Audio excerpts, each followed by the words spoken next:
ഭക്ഷണം എടുത്തു വെച്ചിട്ടുണ്ട്. ഇനി വിധി കേൾക്കാതെ എനിക്ക് ജലപാനമില്ല. ഞങ്ങൾക്കും എങ്കിൽ പുറപ്പെടാം.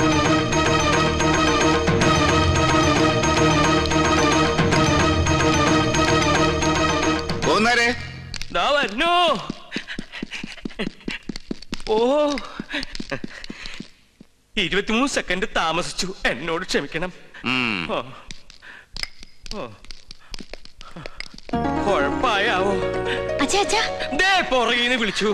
നിനക്ക് എന്താ വേണ്ടേ? പോണ വഴിക്കില്ലേ കോളേജ്, ഞാൻ അവിടെ ഇറങ്ങിക്കോളാം. 23 സെക്കൻഡ് താമസിച്ചതിന് തിരുമനസ് കോപിച്ചിരിക്കുക. അതിന്റെ ഇടയിലാണ് അവളൊരു കാറിപ്പോക്ക്. ബസ്സിൽ പോടി. എന്താ? ഏയ് ഒന്നുമില്ല.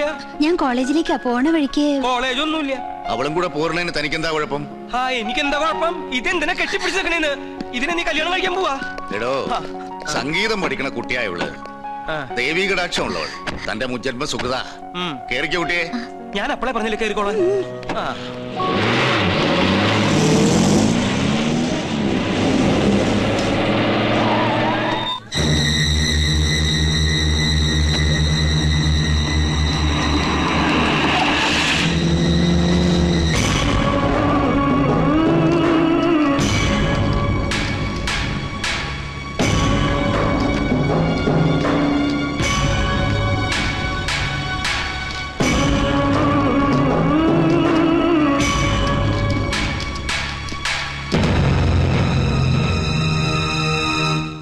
After carefully considering all the evidences presented, the appeal is dismissed, confirming the decree passed by the lower court. Hindu പിന്തുടർച്ചാവകാശ നിയമപ്രകാരം ഉദയപുരം കൊട്ടാരത്തിന്റെ ഔട്ട് ഹൗസും അതിനോട് ചേർന്നുള്ള 5 ഏക്കർ പുരയിടവും മേൽപ്പടി കൊട്ടാരത്തിലെ നാരായണവർമ്മയുടെ മകളും ഇപ്പോൾ അറക്കൽ തറവാട്ടിൽ അബ്ദുൾ റഹ്മാന്റെ ഭാര്യയുമായ മാളവിക തമ്പുരാട്ടിക്ക് അനുവദിച്ച കീഴ്ക്കോടതി വിധി ഈ കോടതി ശരിവെക്കുന്നു.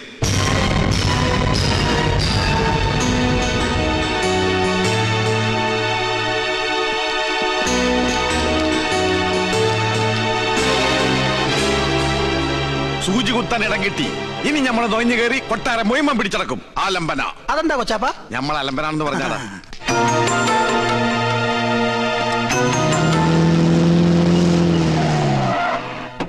പടച്ചോൻ നമ്മുടെ വശത്താണെന്ന് ഇപ്പൊ തെളിഞ്ഞില്ലേ? തമ്പുരാൻ ഉള്ളു തുറന്ന് വിളിച്ച മൂപ്പലാൻ വിളി കേൾക്കും. ഇനി ആ കൊട്ടാരത്തിലെ കിരീടം ചെങ്കോലും കൂടി കിട്ടിയ നമ്മുടെ പകൽ. കാസിനെ റാംപ്രദനെ കണ്ട? ആരെ? നമ്മുടെ സുലൈമാൻകുട്ടി പഠിക്കുന്ന കോളേജിലെ ക്യാൻറ്റീൻ നടത്തുന്ന ദജ്ജാലിലെ അഗസ്റ്റിൻ. നമ്മള് കണ്ടില്ല. ഓൻ കിരീടം ചെങ്കോലും പൊക്കിത്തരാന്ന് പറഞ്ഞ് 19,000 രൂപ അടിച്ചിട്ട് മാസം 5 ഓന് കൊട്ടാരത്തിലെ ഏതോ പൂശാരിയെ പരിചയമുണ്ടെന്ന്. അത് കിട്ടിയിട്ട് എന്തിനാ? തലയിൽ വെച്ച് നടക്കാനോ? ഗൾഫിലെ സുബൈറിന് വിറ്റ ലക്ഷങ്ങൾ ഉണ്ടാക്കാം. ഇതൊരു ബിസിനസ്സാ. ഈ കള്ളക്കളിയൊക്കെ നിർത്തിക്കോ. പോലീസ് അറിഞ്ഞാ പിടിച്ചാകും. അതൊക്കെ സർക്കാരിന്റെ മുതല. ബാപ്പ പോയ ആരെന്തായി? ജയിച്ചണോ മോനെ? കേസ് നമ്മൾ ജയിച്ചു. ആഫീസിൽ ഇരുന്നിട്ട് ഇരിക്കപ്പുറത്തില്ലാണ്ടായി. കൊച്ചപ്പ നിങ്ങൾ ചന്തലോട്ട് ചെല്ലി 4-5 കോഴി എന്ന് ഇറക്കണം. കോഴി എന്താണ്? നമുക്ക് മുട്ടനാറിനെ പഠിക്കാം. ഇന്ന് കേസ് ജയിച്ച ദിവസമല്ലേ? അതെ. ഇന്ന് ആട്ടർച്ചി ബിരിയാണി, കച്ചമ്പറും പപ്പടവും. വല്ലാത്ത പഹയന്മാരെ തൊള്ളത്തോറൊരുത്തര് കൊയ്യ ഒരുത്തര് മുട്ടനാറ്. കൊച്ചാപ്പ ഈ കൊച്ചാപ്പക്ക് പിള്ളേരുടെ സ്വഭാവോ? ചിലത്തുണ്ട് പിള്ളേരുടാ. നബീസു, കേസ് നമ്മൾ ജയിച്ച്. നീ പഞ്ചായത്ത് കലക്കി കുറച്ച് സർവത്തെട്. നബീസ, മാളവിക എവിടെ? എടീ, എല്ലാവരുടെയും സന്തോഷം കണ്ടില്ലേ? കേസ് നമ്മൾ ജയിച്ചു.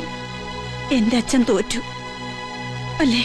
കണ്ട തന്തേനെയും ബന്ധുക്കളെ ഇപ്പോഴും മറക്കാൻ കഴിയില്ലെന്ന് മനസ്സിലായില്ലേ? ഇതാണ് രക്തബന്ധം എന്ന് വെച്ചാല്.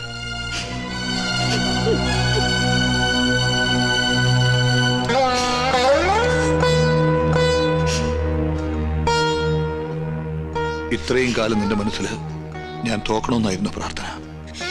ഞാൻ കൊട്ടാരത്തിൽ നിന്ന് ഇറങ്ങി പോന്ന ശേഷം അവിടെ പരാജയം മാത്രമേ ഉണ്ടായിട്ടുള്ളൂ. ഇതെല്ലാം മനസ്സിലുണ്ടായിരുന്നെങ്കിൽ പിന്നെ എന്തിനാ വക്കാലത്ത് ഒപ്പിട്ട് തന്നതും കേസ് നടത്താൻ സമ്മതിച്ചതും? അത് ഇവിടുത്തെ ഒരു തീരുമാനത്തിനും എതിര് നിന്ന് ശീലമില്ലാത്തത് കൊണ്ട്.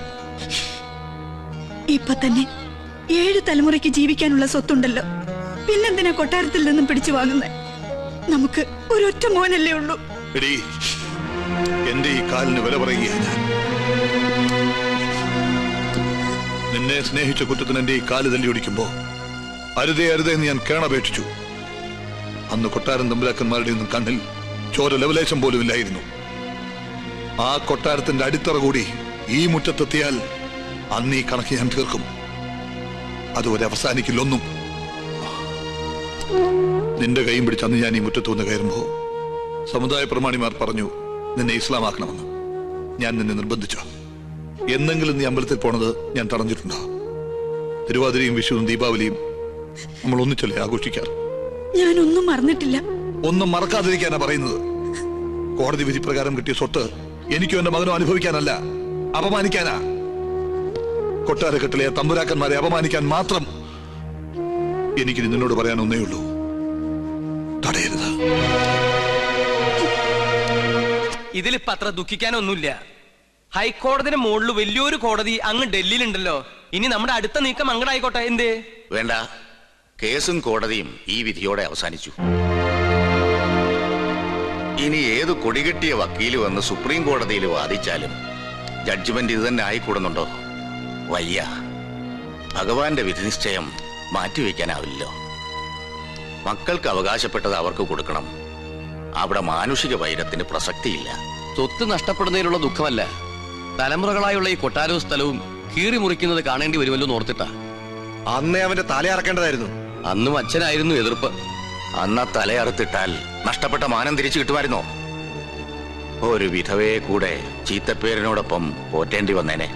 വിധിപ്രകാരം നടപ്പിലാക്കിയാൽ ഔട്ട് ഹൗസും അതിന്റെ ചുറ്റുവട്ടവും അവരുടേതാവും. അവിടെ മുസ്ലിങ്ങൾ വന്ന് താമസം തുടങ്ങും. പിന്നെ ഇറച്ചിയായി മീനായി. ഇപ്പൊ തീതിന്ന് ഞാനാ എന്റെ മോളെ കുറിച്ച് ഓർത്തിട്ട്. ഞങ്ങൾക്കാർക്കും ഗോപികമ്മയുടെ കാര്യം ഓർത്തിട്ട് വിഷമമില്ലെന്നാണോ? എത്ര ആലോചനകൾ മുടങ്ങി. ഇനി ഈ പൂമുഖത്തേക്ക് കൊള്ളാവുന്ന ഒരു രാജകുടുംബത്തിൽ നിന്നും ആലോചനകൾ വരില്ല എന്ന് ഉറപ്പുമായി. ഓ, എല്ലാം അറിഞ്ഞിട്ട് തന്നെയല്ലേ വലിയ കോയിക്കിൽ നിന്നും ആലോചന വന്നത്? അത് കോടതി വിധിക്ക് മുമ്പ്. കോടതി വിധി മുൻകൂട്ടി കണ്ട് കല്യാണം മുടങ്ങാതിരിക്കാൻ ഞാനൊരു അതിബുദ്ധി കാണിച്ചിട്ടുണ്ട്. കാര്യങ്ങൾ പറഞ്ഞ് മനസ്സിലാക്കി അവരെ ഇങ്ങോട്ട് കൂട്ടിക്കൊണ്ടുവരാൻ ഞാൻ നമ്മുടെ പരശുമൂരി അങ്ങോട്ട് അയച്ചിട്ടുണ്ട്. നന്നായി. ഇതെങ്കിലും മുടങ്ങാതിരുന്നാ മതിയായിരുന്നു.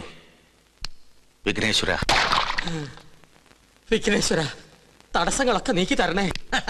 തമ്പുരാട്ടി കുഞ്ഞിന്റെ കല്യാണാലോചന എത്തവണയും മുടക്കി. മഹാപാപം. ചെയ്ത പാപത്തിന് പരിഹാരമായി കൊട്ടാരൻ ദേവിക്ക് 5 വെടിവഴിപാടും കഴിച്ചിട്ട് നോ വന്നിരിക്കണത്. എന്നാലും നിങ്ങൾ എന്തിനാ കല്യാണം മുടക്കിയത്? കൊട്ടാരമക ക്ഷേത്രത്തിൽ പൂജാരി എന്ന പോസ്റ്റുമായി ദേവി പൂജ ചെയ്യാൻ തുടങ്ങിയിട്ട് വർഷം 16 കഴിഞ്ഞിരിക്കണു. ഒരു തികഞ്ഞ ദരിദ്രവാസിയായ നമ്മെ ഇപ്പൊ ദേവി ഒന്ന് കടാക്ഷിച്ചു. അതും നല്ല ബുദ്ധി തന്ന. എന്തു ബുദ്ധി? കേട്ടോളൂ, ഈ കല്യാണം കൂടി മുടങ്ങിയ വാർത്ത കൊട്ടാരത്തിൽ അറിയുമ്പോ അവരാകെ ഒന്ന് പതറും. മനസ്സ് പതറുമ്പോ കവടി നിരത്തും. കവടി നിരത്തിയാൽ ഫലം ശത്രുദോഷം, പരിഹാരം പൂജ. കൊട്ടാരം പൂജാരിയെ നോമത് യാഗമാക്കി മാറ്റും. ഒരു സ്വയംവര യാഗം. അതിലാണ് നമ്മുടെ രാജയോഗം. നോം ലക്ഷങ്ങൾ അടിച്ചു മാറ്റും. ഈ 5 ഏക്കറും വീടുന്നോ സ്വന്തമാക്കും. ഇവിടെ പിന്നെ നോം രാജ്ഞിയാക്കും. അതുവരെ നിങ്ങളെ ജീവനോടെ വെച്ചേക്കോ ഈശ്വര. എന്താ ഈശ്വരൻ നമ്മെ കൊല്ലുമെന്ന് നിന്നോട് പറഞ്ഞുവോ? ഈശ്വരനല്ല കൊല്ലാൻ പോണത്. നിങ്ങൾ കൊട്ടാരത്തിൽ നിന്ന് കട്ടുകൊടുക്കാന്ന് പറഞ്ഞ കിരീടവും ചെങ്കോലും ചോദിച്ച് ആ അഗസ്റ്റ് വീണ്ടും വന്നിരുന്നു. എന്നിട്ട് അവൻ എങ്ങോട്ട് പോയി? കൊട്ടാരത്തിലേക്ക്. കൊട്ടാരത്തിലേക്കോ? എന്റെ ദേവി! അഗസ്ത്യ! വീട്ടിൽ വന്നിരുന്നോ?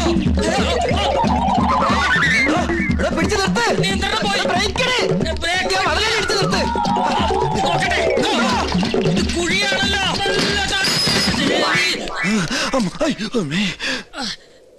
ചത്തിട്ടില്ലല്ലേ? ഇല്ല. ഇപ്പൊ ചത്തുപോയിരുന്നെങ്കിൽ ഞാൻ പറയുന്ന വിവരം കേട്ട് കൊട്ടാരത്തിലുള്ളവർക്ക് തന്നെ കൊല്ലാൻ പറ്റില്ലായിരുന്നു. അഗസ്ത്യ, ഒരു 50,000 ഉറുപ്പിക്ക് വേണ്ടി എന്നെ കൊലക്ക് കൊടുക്കരുത് കേട്ടോ. ഒന്ന് പിടിക്കുക. അഗസ്ത്യ, കൊട്ടാരത്തിലേക്ക് പോവരുത് കേട്ടോ. നിക്ക. അഗസ്ത്യ, നോ പറയണതൊന്ന് കേക്ക. വേണ്ട. അയ്യോ, താനൊന്നും പറയണ്ട. കുറെ കാലമായി താനിത് പറയുന്നു, കുറെ കാലമായി ഞാനിത് കേൾക്കുന്നു. ഇന്ന് എനിക്ക് രണ്ടിലൊന്നും അറിഞ്ഞു പറ്റും. ഇത്രയും കാലം പറഞ്ഞ പോലല്ല. എന്തിനും പരിഹാരം ഉണ്ടാക്കാം. ഉറപ്പാണോ? ഉറപ്പാ. എന്നാ പോ. എടോ, തന്നോടല്ല, നമ്മുടെ വണ്ടി പോകാനാ പറഞ്ഞത്. ഒന്നുകിൽ താൻ കൊട്ടാരത്തിൽ നിന്ന് മോട്ടിച്ചേരാൻ തന്നെ കിരീടവും ചെങ്കോലും, അല്ലെങ്കിൽ താൻ അതിനായി എന്റെ കയ്യിൽ നിന്ന് വാങ്ങിച്ച 50,000 രൂപ എനിക്ക് ഇപ്പൊ കിട്ടണം. സാവകാശം വേണം. 10 ദിവസത്തെ സമയം തരണം. ദൈവത്തെ ഓർത്ത് സമ്മതിക്കുക. ദൈവത്തെ ഓർത്ത് 10 ദിവസത്തിനുള്ളിൽ കിരീടവും ചെങ്കോലും ഹാജിമാരുടെ കയ്യിൽ ഏൽപ്പിച്ചില്ലെങ്കിൽ പിന്നെ എനിക്ക് കോളേജിൽ ക്യാൻറ്റീൻ നടത്താൻ പറ്റില്ല. എനിക്ക് വീടും പറമ്പും മേടിക്കാനും പറ്റില്ല. തരാ ഉറപ്പ. സമാധാനായിട്ടിരിക്കുക. ഗോപികമോൾ ആകെ ദേഷ്യത്തിലാ. ഈ അണിഞ്ഞൊരുങ്ങൽ അവസാനത്തെ അന്ന് അവള് പറയണേ. ഇനി വയ്യ അത്ര ഒരു പ്രദർശന വസ്തുവായിട്ട് നിൽക്കാൻ. ഗോന്നാരെ വലിയ കോയിക്കിലേക്ക് വിളിച്ച് അവര് പുറപ്പെട്ടോ ഇല്ലയോ എന്ന് അന്വേഷിക്കാം. വേണ്ട, മുടക്കി. ആര്? അല്ല, മുടങ്ങി. അതും മുടങ്ങി. കാര്യങ്ങൾ പറഞ്ഞ് മനസ്സിലാക്കി അവരെ കൂട്ടിക്കൊണ്ടുവരാനല്ലേ തന്നെ പറഞ്ഞയച്ചത്. നമ്മെ കൊണ്ട് ചെയ്യാൻ പറ്റുന്നതൊക്കെ നാം ചെയ്തു. ഉദയപുരം കൊട്ടാരവുമായി ഒരു ബന്ധവും അവർക്ക് സ്വീകാര്യമല്ലത്രേ. അടിക്കടി വിവാഹം മുടങ്ങുന്നതും പരാജയം ഉണ്ടാകുന്നതും ഈ കൊട്ടാരത്തിന് മേൽ പതിഞ്ഞിരിക്കുന്ന ദൃഷ്ടിദോഷം കൊണ്ടും മുജ്ജന്മ ശാപങ്ങളും കൊണ്ടാ. അത് മാറ്റിയെടുക്കാൻ യാഗവും പൂജയും നടത്തണമെന്ന് പലയാവർത്തി നാം പറഞ്ഞിട്ടുള്ളതല്ലേ, കേട്ടുവോ? സമയം ഇനിയും വൈകിട്ടില്ല. 41 ദിവസം 101 കാർമ്മികരുടെ സാന്നിധ്യത്തിൽ ഒരു സ്വയംവരയാഗം. ചെലവ് നിസ്സാരം, 10 ലക്ഷം രൂപ. ഫലമോ സർവൈശ്വര്യങ്ങളും. അതും നോം നടത്തിയാൽ ഫലം നിശ്ചയം. പൂജ, യാഗം തുടങ്ങിയ അന്ധവിശ്വാസങ്ങൾ കൂടെ പൊറപ്പിച്ച പല രാജകുടുംബങ്ങളും തകർന്നിട്ടുള്ളത്. ഇവിടെയോ ഇതൊന്നും നടത്താതെയും കൊട്ടാരത്തിൽ ഒരു പൂജാകർമ്മം നടന്നിട്ട് വർഷങ്ങൾ കഴിഞ്ഞിരിക്കണു. ഒരുപക്ഷെ അതിന്റെയൊക്കെ ഫലമാണോ എന്തോ ഗോവയ്ക്ക് ശേഷം ഒരു കുഞ്ഞിക്കാല് കാണാനുള്ള ഭാഗ്യം ഇവിടെയുള്ളവർക്കില്ലാതായത്. ഗോന്നാരെ, ഗുരുവായൂരുന്ന് വാസുദേവൻ നമ്പൂരിയെ വരുത്തുക.